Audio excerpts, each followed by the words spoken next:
আসসালামু আলাইকুম দর্শক, সবাইকে আন্তরিক প্রীতি ও শুভেচ্ছা জানিয়ে আজকে একটা বিশেষ অনুষ্ঠান শুরু করছি। আজকের বিষয়টা হলো গত 22 তারিখে, অর্থাৎ এই মাসের 22 তারিখে কাশ্মীরে, আপনারা সবাই জানেন কাশ্মীরে পর্যটক একটা গ্রাম, তৌবলকি নামে একটা গ্রাম, সেই গ্রামে একটা সন্ত্রাসী হামলা হয়েছে। এই নিয়ে আজকের একটা অনুষ্ঠান, আপনারা মন দিয়ে শুনবেন, শেষ পর্যন্ত ভালো লাগবে। তো শুরু করি অনুষ্ঠান। দর্শক, বিষয়টা হলো যে ভারত আসলে এই যে মানে যে হত্যাটা হয়েছে বা সন্ত্রাসী হামলাটা বলে প্রচার করা হচ্ছে, আসলে এটা সন্ত্রাসী হামলা নয়। হ্যাঁ, এটা বিবিধ মিডিয়াতে এখন বা সোশ্যাল মিডিয়ায় আমরা জানতে পারছি যে এটা আসলে পরিকল্পিতভাবে এটা করানো হয়েছে। এর মধ্যে আসামের একজন মুসলিম নেতা, তিনি দাবি করেছেন এটা মোদী সরকারের সাজানো একটা নাটক। তিনি এই কথা বলাতে তাকে গ্রেপ্তারও করা হয়েছে। তো বিষয়টা হলো, মানে আমি তার সাথে একমত। বিষয়টা হচ্ছে যে গত কিছুদিন আগে যে ভারতে একটা ওয়াকফ আইন চালু করে মোদী সরকার, এই সংসদে পাশ করে। এই ওয়াকফ আইন হওয়ার পরে ভারতের বিবিধ রাষ্ট্রে দাঙ্গা এবং প্রতিবাদ হয় এর বিরুদ্ধে। অর্থাৎ এই প্রতিবাদ, বিশেষ করে পশ্চিমবাংলায় যে প্রতিবাদটা হয়, চরম আকার প্রতিবাদ হয়, বিশেষ করে মুর্শিদাবাদ, গুজরাট, তামিলনাড়ু, বিভিন্ন অন্ধ্রপ্রদেশ, বিবিধ রাষ্ট্রে এই নিয়ে অনেক আন্দোলন এবং অনেক ঘটনা ঘটেছে। এই নিয়ে একটা তোলপাড় সৃষ্টি হচ্ছে। এটাকে মূলত পুঁজি করে এইটাকে ভিন্ন দিকেরই ঘোরানোর জন্যই, মানে এই আন্দোলনটাকে ভিন্ন দিকে ঘোরানোর জন্য, অথবা আন্দোলনটাকে ইসলামদেরকে, মানে মুসলিমদেরকে সন্ত্রাসী ঘোষণা করবার জন্য মোদির একটা ফাঁদ। এটা মোদি এই ফাঁদটা পেতেছেন। এই জন্যই আপনাদের কেন বলছি, ফাঁদটা কেন নয় তার আমি কিছু সংক্ষিপ্ত ব্যাখ্যা দিচ্ছি।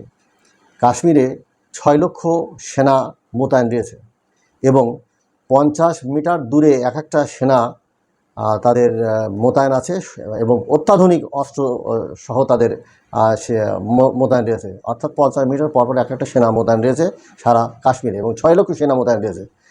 এই 6 লক্ষ সেনা যেখানে মোতায়েন আছে, এবং যে গ্রামে পর্যটন, যে গ্রামটা গেছে তুঘলকাম গ্রাম, ওই গ্রামে 26 জন নিহত হয়েছে।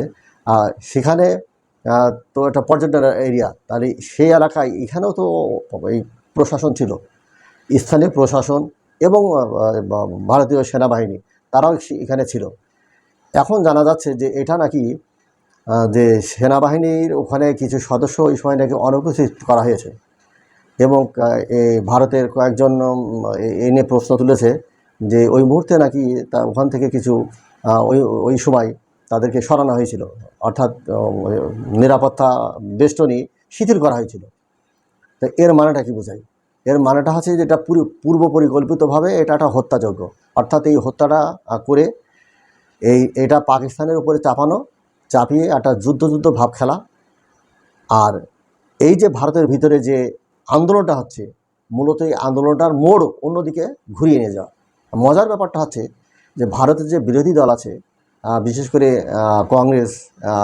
কংগ্রেসের নেতা, এখন বিরোধী দলের নেতা হয়েছেন রাহুল গান্ধী, ইয়াং নেতা বলবো, তার আমি তো আমার মনে হয় সেটা ছাগল, ওর মাথায় কিছু নাই। হ্যাঁ, সে এই ব্যাপারটা মাথায় বুঝতে না পেরে নরেন্দ্র মোদীর ফাঁদে পা দিয়ে সে ওর সাথে একাত্মতা ঘোষণা করছে। কিন্তু এই ওয়াকফ আইনের বিরুদ্ধে কিন্তু এই কংগ্রেস দল এর বিরুদ্ধে আন্দোলনে শরিক হয়েছে। তারা এই আইনের প্রতিবাদও করেছে, এই ওয়াকফ আইন প্রতিবাদ করেছে। কিন্তু এই ফাঁদে এই পাটা এটা আমরা বুঝতে পারিনি, নরেন্দ্র মোদীর পাটা বুঝতে পারিনি। এখানে একটা কুটচাল আছে। কুটচালটা হচ্ছে শেখ হাসিনা যে কুটচালটা করেছিল, যে বাংলাদেশে গত আপনারা জানেন 2011 সাল থেকে 2018 সাল 19 সাল পর্যন্ত আপনাদের মনে আছে যে এখানে জঙ্গি নাটক সাজানো হতো। অর্থাৎ এক একটা বাড়িতে অমুক জায়গায় জঙ্গি আছে, অমুক ইয়ে আছে, বিশেষ করে জামাতি ইসলামের নেতা টেতা পাইলে বা এরকম পাইলে তাদেরকে জঙ্গি নেতা সাজাইয়ে মিডিয়া এনে এটাকে দেখাতো। এইসব জঙ্গি টঙ্গি আসলে তখন কিছু ছিল না, এগুলো নাটক। এটা তখন এখন আমরা পরিষ্কার বুঝতে পারছি। এই সেম ঘটনা এই মোদি, এ তো ওর ওই শেখ হাসিনার স্বামী স্ত্রীর ব্যাপার। সে তার স্ত্রীর কাছ থেকে এগুলো ভালো শিখেছে। এখন স্ত্রী ওর কাছে রয়েছে, ওর বেডে রয়েছে, বেড থেকে সে এই মন্তরগুলো, এই পরামর্শগুলো ভালোই নিচ্ছে ওর কাছ থেকে। কারণ কুটচালের দিক থেকে বিশ্বের মানে শয়তানি বুদ্ধিতে বিশ্বের সেরা হচ্ছে শেখ হাসিনা। এই এখন যেহেতু শেখ হাসিনা মোদির কাছে রয়েছে, তার বিছানায় রয়েছে, সেই এইগুলো বুদ্ধিটা তার কাছে নিচ্ছে। এইগুলো ভারতের বিরোধী দল কিন্তু বুঝতে পারছে না। তো যে কথা বলছিলাম সেটা হচ্ছে যে এই যে জঙ্গি নাটক সাজিয়ে হঠাৎ করে পাকিস্তানের উপরে দোষ চাপানো হলো। এই পাকিস্তানে ওরা এরা হামলা করেছে। তো পাকিস্তান কি হামলা চালাচ্ছে? তোমরা বেটা 6 লক্ষ সৈনিক, এই সেনাবাহিনী তোমার মোতায়েন রয়েছে, আর তোমার স্থানীয় প্রশাসন মোতায়েন রয়েছে, তাহলে পাকিস্তান কীভাবে এসে ওখানে হামলা চালালো? এটা তো একটা পাগলও জানে। এই জঙ্গি নাটক সেটা এখন পাকিস্তানের উপরে দই যে চাপাই এখন যুদ্ধ ভাব খেলছো, নাটক খেলছো। এগুলো নাটক না। যুদ্ধ করে তোমরা তো পারবে না, তোমাদের যত সৈন্যই থাকুক না কেন, তোমাদের সৈনিকরা তো একটা ভীতু ডিম। বাংলাদেশের 8 জন বিডিআরের কাছে 2001 সালে রৌমারিতে 18 জন বিএসএফ খতম হয়ে গেছিল।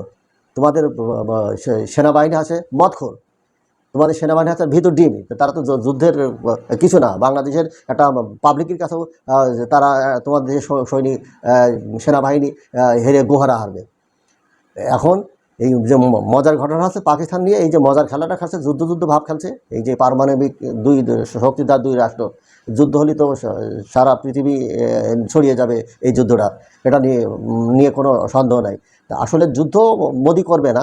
এই যুদ্ধটা হচ্ছে, ব্যাপারটা হচ্ছে যে ওই আন্দোলনটাকে ভিন্ন দিকে নিয়ে যে থামানোটা হচ্ছে মূল ঘটনাটা। যুদ্ধ পাকিস্তানের সাথে যুদ্ধ করার ক্ষমতা ভারতের নাই। কারণ ভারতের সেনাবাহিনী পাকিস্তানি সেনাবাহিনীর সাথে কখনোই পারবে না। সেনাবাহিনী ভারতের অনেক থাকতে পারে, বা সমরাস্ত্র পাকিস্তানের থেকে ভারতের বেশি থাকতে পারে, কিন্তু পাকিস্তানের সাথে যুদ্ধে কখনো ভারত টিকতে পারবে না। এটা ভারত নিজেও জানে। এখন যুদ্ধ খেলা খেলছে। এই যে 60,000 সেনা, 60,000 ফিলিস্তিন মারা গেছে, এই নিয়ে কি কোনো কথা বলেছে মোদি? একটা কথা বলেছে? এর মধ্যেই সে মোদি সাথে বন্ধুত্ব পিরিত শুরু করেছে ওই ইসরায়েলি প্রধানমন্ত্রী বেনিয়ামিন নেতানিয়াহুর রাক্ষস, একটা নরখাদক, তার সাথে বন্ধুত্ব, তার সাথে পিরিত হয়েছে। সেই নরখাদক, সন্ত্রাসী নরখাদক, সে আবার নরেন্দ্র মোদীকে বলেছে আমি আপনার এই ব্যাপারে আপনার পাশে আছি। মানে এই যে সে একটা কথা আছে না, রতন চেনে রে, শুয়োরে চেনে কচু। এই দুই সন্ত্রাসী বিশ্বে, এই নরখাদক, মুসলিম দুই নরখাদক, আমি আপনার আগের এপিসোডে বলেছি, এই মুসলিম দুই নরখাদক, এরা দেখেন দুটো ঠিকই এক হয়ে গেছে। আর এই যে পাকিস্তানের সাথে যুদ্ধ খেলা করছে, এটা কিছু না, এটা একটা নাটক। পাকিস্তানের সাথে যুদ্ধ কখনো ভারত করবে না, একেবারে একদম গ্যারান্টি দিয়ে আমি বলতে পারি। কারণ পাকিস্তানের সাথে ভারত কখনোই যুদ্ধে পারবে না। তাদের যত সমস্যা বেশি থাকে, যত সৈনিক বেশি থাকে, তাদের সৈনিকরা তো একদম বিশ্বের সবথেকে দুর্বল সৈনিক, তারা ভিতর ডিম। মূলত ঘটনা আছে যে তাদের এই আন্দোলনটাকে, তাদের এই বিরোধী দলের আন্দোলন এবং মুসলমানদের আন্দোলন এবং থেকে অন্যদিকে ঘোরানোর জন্যই, অথবা বিরোধী দলের সমালোচনাকে অন্যদিকে নেওয়ার জন্যই মূলত এই ঘটনাটা ঘটিয়েছে নরেন্দ্র মোদী পরিকল্পিতভাবে। এটা ভারতে কয়েকটা মিডিয়াতে কয়েকজন পরিষ্কারভাবে বলেছে। এটা একদম পরিষ্কার, দিনের আলোর মতো পরিষ্কার। পশ্চিমবাংলার একজন ইউটিউবার আছে, নাম আছে দীপক অধিকারী। সে প্রশ্ন করেছে যে ওই সময় কেন এইসব এত নিরাপত্তা বেষ্টনী সেই সময় ছিল না কেন? তারপরে নরেন্দ্র মোদীর যাওয়ার কথা ছিল কাশ্মীরে, কাশ্মীরে সেটা যায়নি। তার মানে এটা পরিকল্পিত, সে নিজেও বলছে। অতএব এটা আমি নিজেই পর্যবেক্ষণ করে দেখলাম যে ভারতটা পরিকল্পিতভাবে পাকিস্তানকে এই যুদ্ধ খেলা করার জন্যই, পাকিস্তানের সাথে একটা নাটক করার জন্যই এইটা করছে। যুদ্ধ করবে না, মূলত তাদের এই মুসলিম যে নিধন করার জন্যই যে লেগেছে, এইটা হচ্ছে মূল ঘটনা। এর মধ্যে পশ্চিমবাংলার এক গোপাল ভাঁড় আছে, শালা বদমাইশ, আর কি তৃণমূলে ছিল, ভালো কথা বলতো, এখন বিজেপিতে যোগদান করে এই শালা হারামির বাচ্চা, এই এখনও সেই সন্ত্রাসী কথাবার্তা বলে। সে আবার এর মধ্যে কথা বলেছে যে ফিলিস্তিনের মতো কাশ্মীরকে গুড়িয়ে দেওয়া হবে, অর্থাৎ ফিলিস্তিনের গাজার মতো ইয়েকে গুড়িয়ে দেওয়া হবে। একটা ছাগল আর ওই নরেন্দ্র মোদী আর এক ছাগল, এই দুই ছাগল এখন এই ভারতবর্ষকে একদম ধ্বংস করে দেবে, আপনারা ভবিষ্যতে দেখতে পারবেন। তো যাই হোক, আমার মূল বিষয় যেটা ছিল সেটা আপনাদেরকে বলছি। আমার চ্যানেল টকবাং নিউজ আপনাদের যদি ভালো লাগে তাহলে সাবস্ক্রাইব করবেন, কমেন্টস করে জানাবেন, এবং কেমন ধরনের ভিডিও দেখতে চান আপনারা দয়া করে কমেন্টস করে জানাবেন। তো সবাই ভালো থাকুন। আসসালামু আলাইকুম। Thanks for watching this video. Please subscribe my channel and press the bell icon.